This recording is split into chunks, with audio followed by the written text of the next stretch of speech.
you can never put together the and Jews.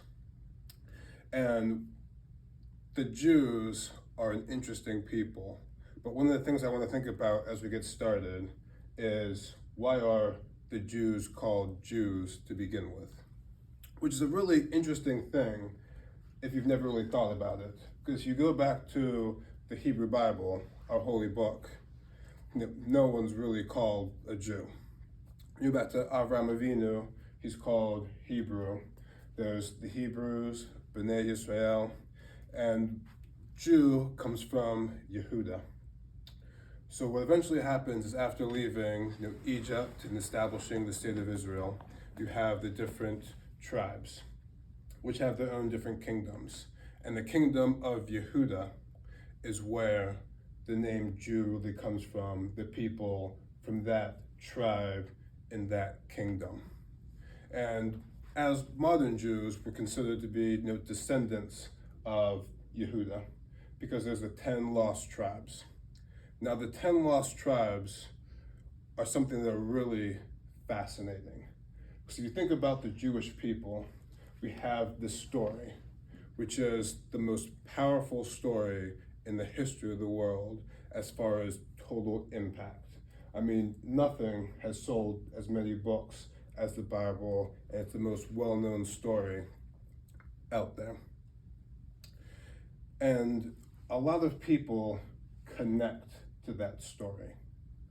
For example, in India, there's a group called Bnei Moshe, who have this story where they say that they are the descendants of the tribe of Moshe, who had the story. They traveled throughout Europe and Asia, ended up in India. But if you look at the historical record, it seems like it's not true at all.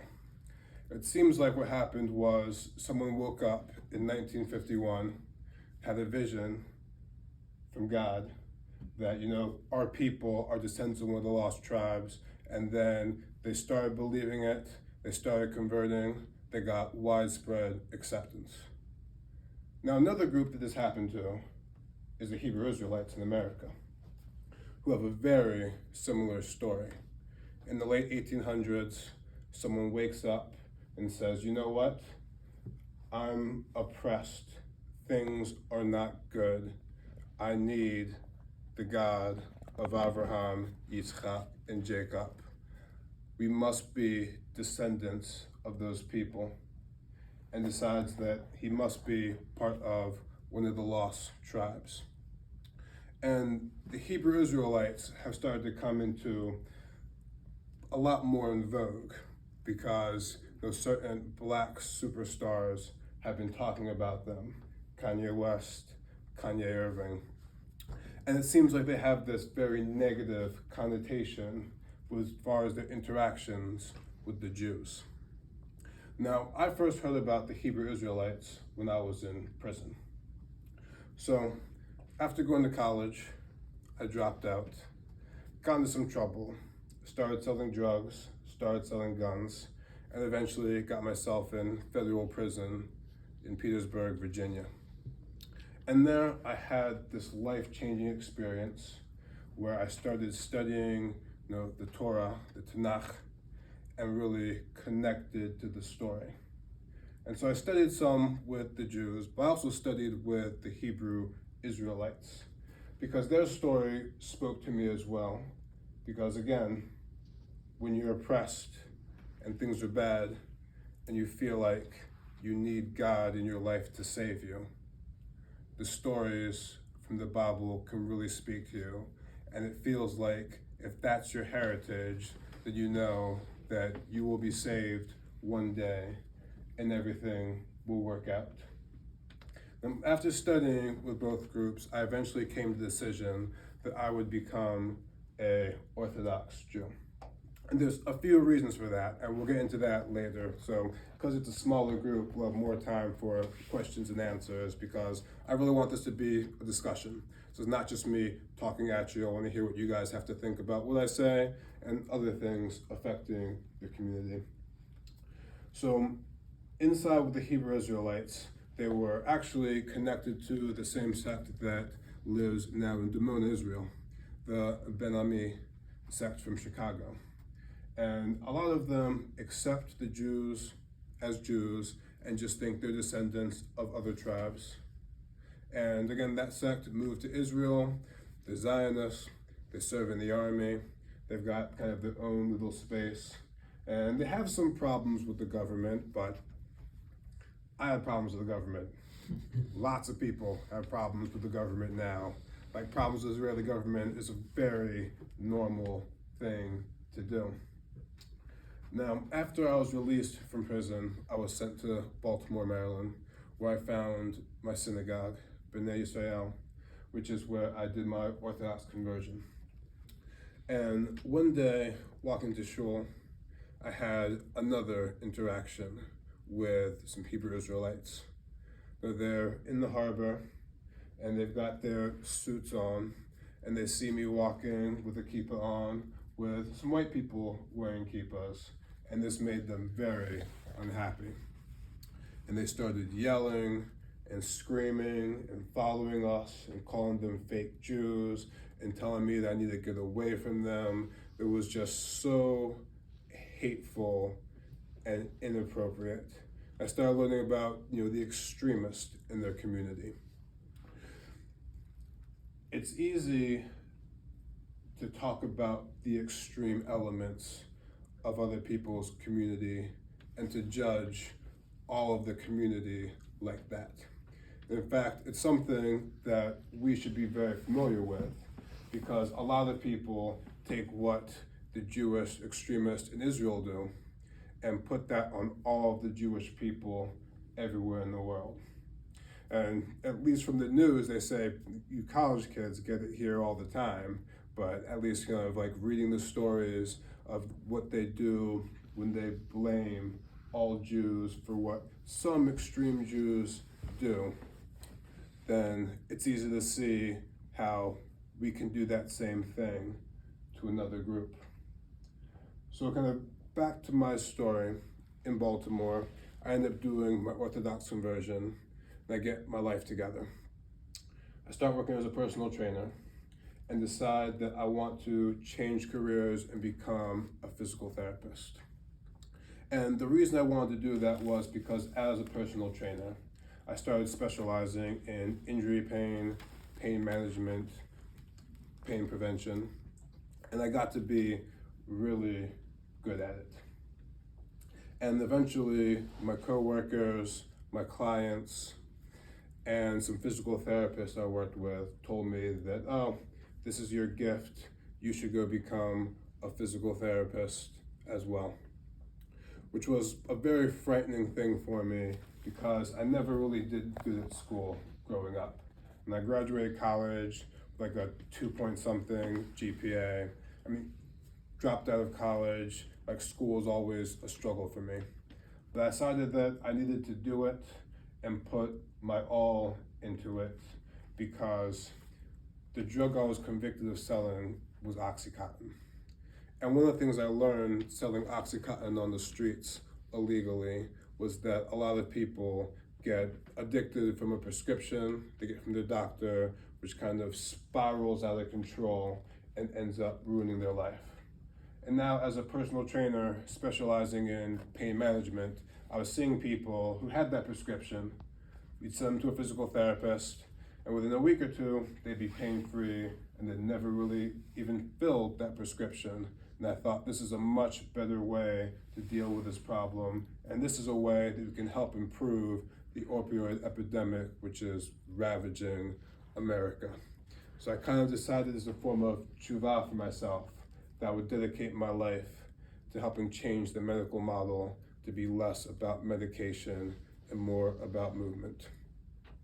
Go to college, Towson University, which is still a great university, you Maryland people.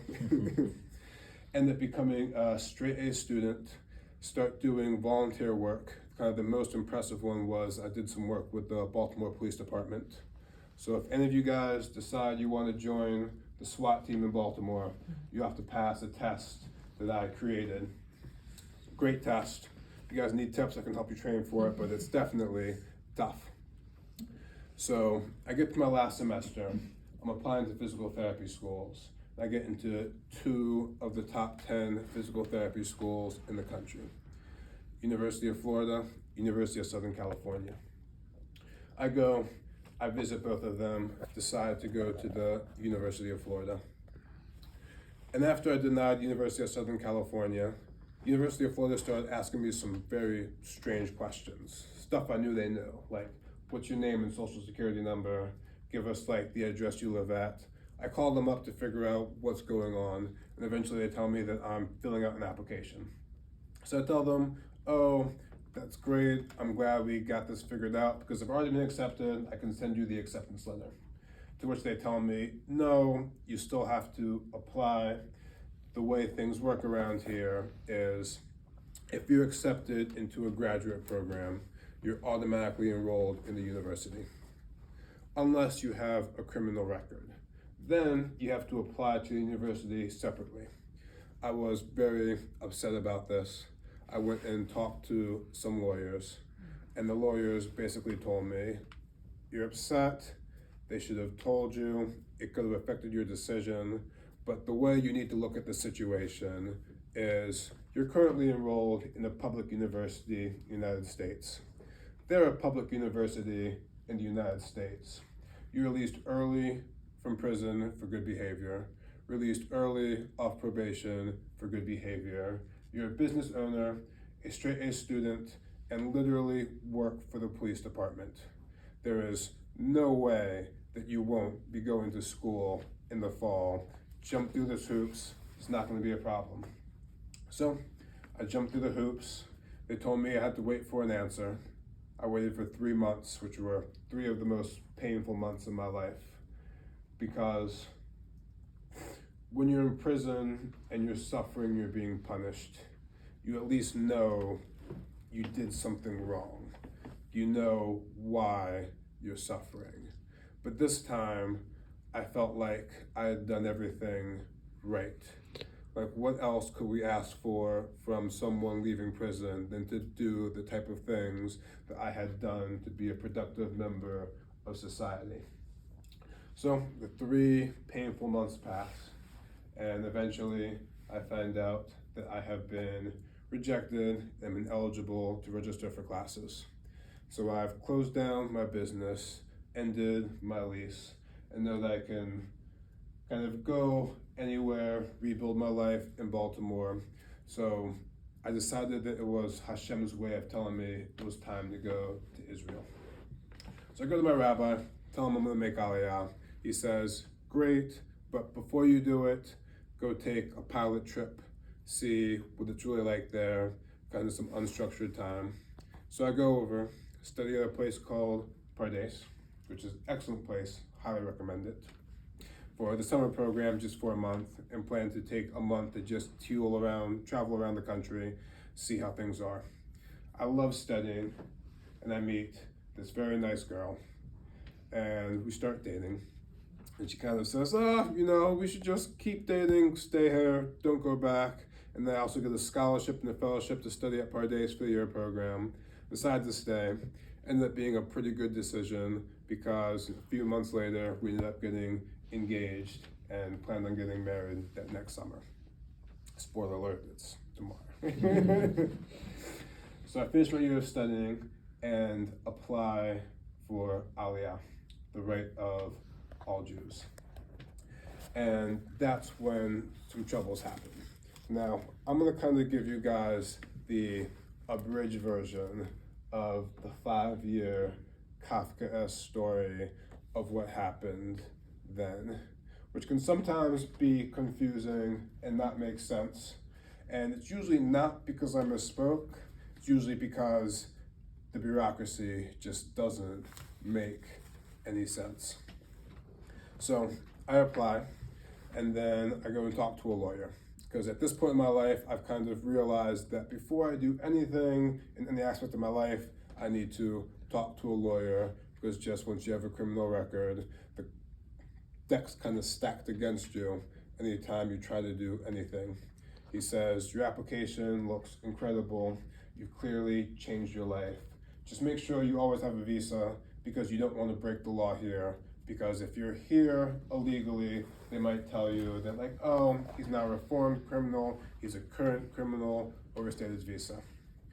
They don't answer my Aliyah application before my student visa ends, so I go in and tell them I need a visa. Ministry of the Interior tells me, you don't need a visa. If you have a pending Aliyah application, then you can be in the country legally. I say, it's great that you would tell me that, but I need something in writing. They say, of course we can give you something in writing. They print out this nice document, they give it a fancy stamp. I look at it, it's in Hebrew, I have no idea what it says, and I'm like, oh, great, walk out. Then a few weeks later, I had a workshop scheduled in Hungary. Fly out the country for the workshop, fly back, and I'm standing in line at passport control. I get up, and they ask me, oh, what are you coming in for? I say, oh, I'm coming back to make Aliyah, which is the wrong answer if you ever go in Israel. Tells me like, oh, you can't make Aliyah from Israel, you make Aliyah from abroad. So I explained to him, no, I came here to study for a year on a student visa. I've applied already. Here is my letter confirming it. He takes one look at the letter, calls someone, says, please step in the back, and I'm detained and interrogated for 5 hours, and Border Control makes it abundantly clear that I was in the country illegally. There is no law that says that after you apply for Aliyah, you can stay without a visa. And if I'm ever in the country, again illegally, I will be hunted down and deported. But I do get a 3-month visa to stay in the country, which was great because it allowed me to be there for my wedding. We got married in Beersheba, the greatest city in Israel. Beautiful, wonderful wedding. And then afterwards, we go back to trying to figure out how to get my citizenship going. So as the next visa is about to expire, I start going back and forth, and finally they tell me, okay, you need an Aliyah interview. I go into the Aliyah interview in the Ministry of the Interior, and it is worse than the interrogation at Ben Gurion Airport. It started with, it says here, you're a convert. How could you be a convert? You don't look like a convert.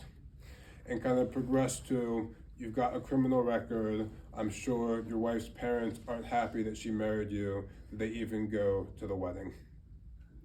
It was a very nasty interview. At the end, they told me, here's a visa. Make sure you always have a visa to stay in the country, because otherwise you're here illegally.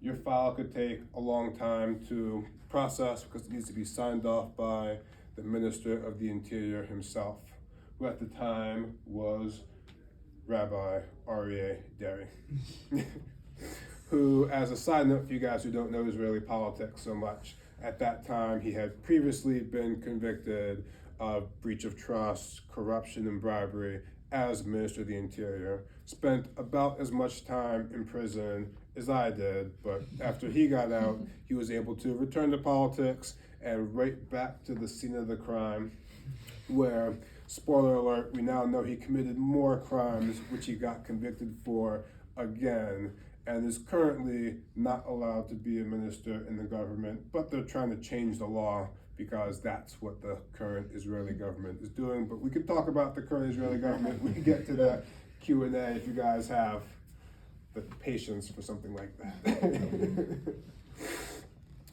So then that visa expires, they still haven't answered. I go in, they say, sorry, we can't renew your visa because we don't want you to stay in the country for a day longer if we deny your application.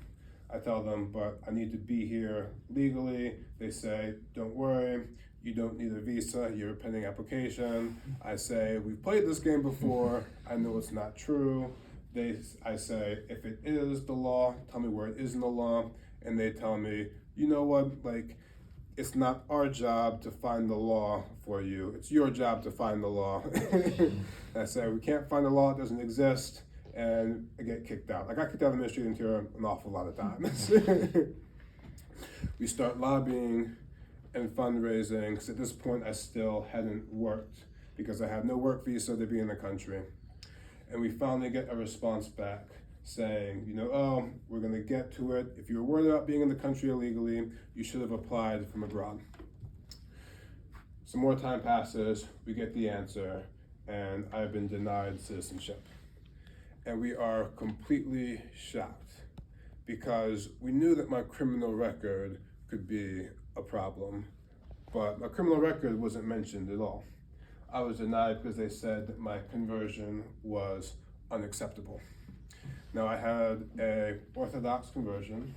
Rabbi Hertzfeld was on my Beit Din, and I had been married in the state of Israel through the rabbinate, which is a higher bar for Judaism than you need to get into the country.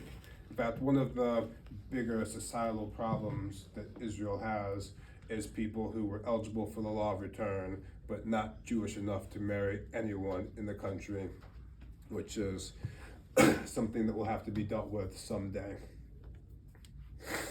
So I've been denied. We're all in complete shock. And we don't know what's wrong with the conversion because they didn't tell us. So we submit an appeal. And also the rejection letter invited me to apply for status based on my partner. So we figure this means I should go apply for citizenship because I'm married to an Israeli citizen, so I should be able to get a work visa immediately to stay in the country and have a path towards citizenship while we fight the Aliyah program.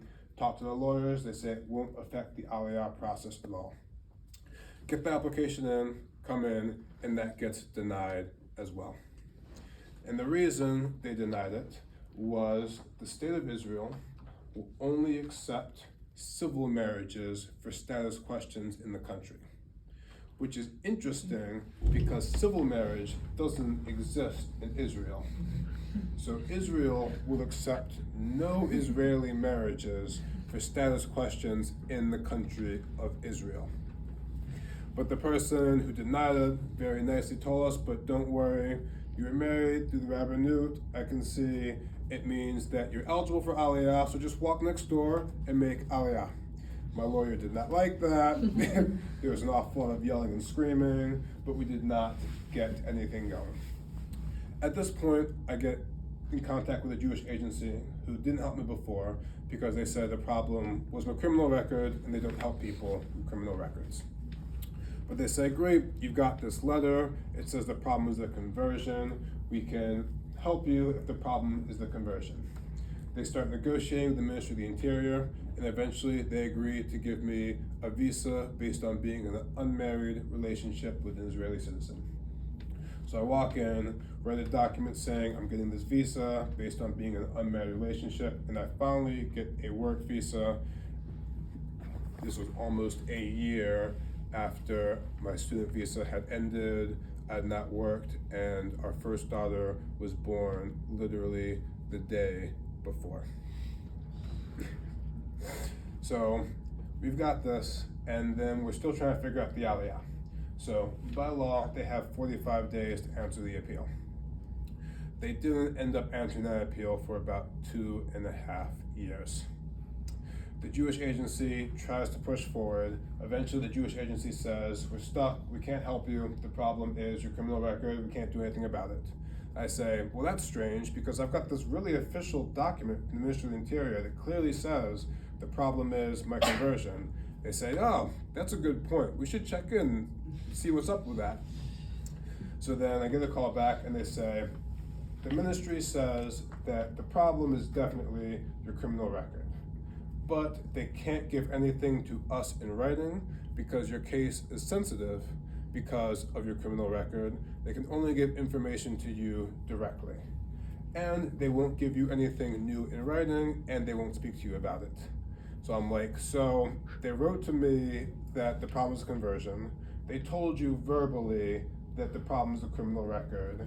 They gave you a long list of reasons why they can't write that down to you, and they won't write it down to me, and you will just accept that.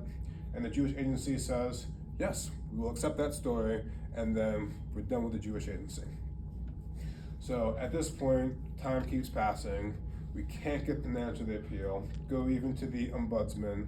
They ignore the ombudsman just like they ignore us, ignore the letters of my lawyer, and we decide we want to do something else to move it forward. And Tamar happens to be an American citizen. Her family made Aliyah from New York when she was 5. So we decided, you know what, we can get that marriage thing moving by just going abroad, getting a civil marriage. So we come to the States, get married again, come back. Takes a little bit of time to get into the office because it's Corona times. We go in and we apply for me to get, status based on being married through a civil marriage. And I am denied once again. And this time, I was denied because they couldn't register me as married to Tamar because Tamar was already registered as married to me. Because remember, that first marriage that didn't count for me was only because I was trying to get status. But she was legally married to a non-citizen. So she couldn't be married again to me, and I couldn't be married to her the first time, which caused a huge problem. But Baruch Hashem, this was finally a big enough problem that it got some notice. Because the Ministry of the Interior is not the ministry best known for treating people well, but this was big enough. I got on the news. Once you get on the front page of the news, all of a sudden they answer your request much faster. Suddenly, they decided that my conversion was valid and acceptable, but now, 3.5 years into the process, they could start dealing with my criminal record. So we say, okay, so now we're gonna start dealing with a criminal record. What does that mean? They tell me, it means that you'll get a visa, you can work, and you're on a waiting period. At the end of this waiting period, you will get citizenship. We say, awesome. How long is the waiting period? They say, we can't tell you. Yeah, it will be however long it is. At the end, you'll get it. So we get the year-long visa. We go through the year.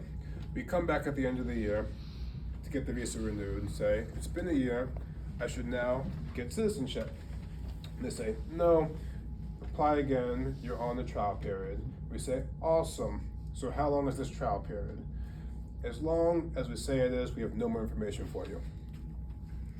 Now, the government of Israel is sometimes known for not handling problems and just delaying them indefinitely. And we were very afraid that that's what they were doing to us.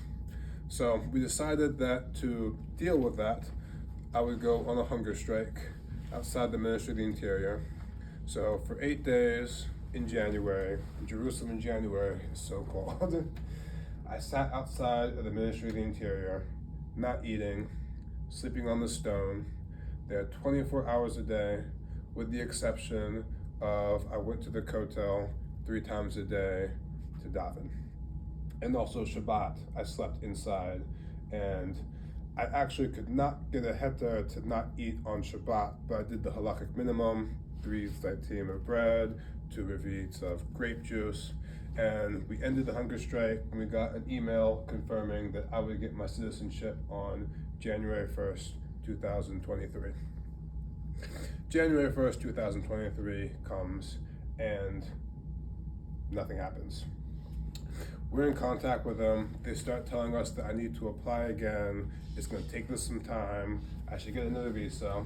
We decide that's unacceptable, and if my visa expires, I'll have to resume a hunger strike. We get our written statements already, have professionally done video announcing it, ready to start again, but we came in the day before my visa ended, expecting to put in an application and be told to wait. And Baruch Hashem, at the last minute, I was given citizenship, making me a full citizen of the state of Israel. And I'm very proud to be a citizen, but I still have my criticisms, not just of the way I was treated by Israel, but by the way that Israel treats other groups. I've thought a lot about kind of the African asylum seekers and how they've been treated by the government, staying in limbo. And then I've got some friends who are part of the Hebrew Israelite community in Dimona who've also had their problems with getting status in the country. And over this time, I've thought a lot about all the different types and kinds of the Jews in the world and what it means to be part of the Jewish people, and whether or not people coming close to us is a threat to us, especially because I grew up Christian, and Christians sometimes love Israel, not always for the best reasons, but they're great allies and supporters of Israel. And one of the things that I keep coming back to is the Tanakh, the Torah. The thing that initially drew me in and made me decide to become a Jew myself. And I think that anytime someone wants to study the Bible, it's always an opportunity for the Jewish people. So when I think about the Hebrew Israelites in America, there are certainly those who are hateful and delegitimize the Jewish people, and that is completely unacceptable, and we should have zero tolerance for it. But then there are the ones who feel they have this heritage and want to start learning about the Hebrew Bible and the Jewish people. And having these conversations and educating others about how we understand our holy book we received from Hashem is always a good thing and a great place to start a dialogue. And speaking of dialogues, now you've heard my story, I want to hear your questions and talk about what life's like for you guys here.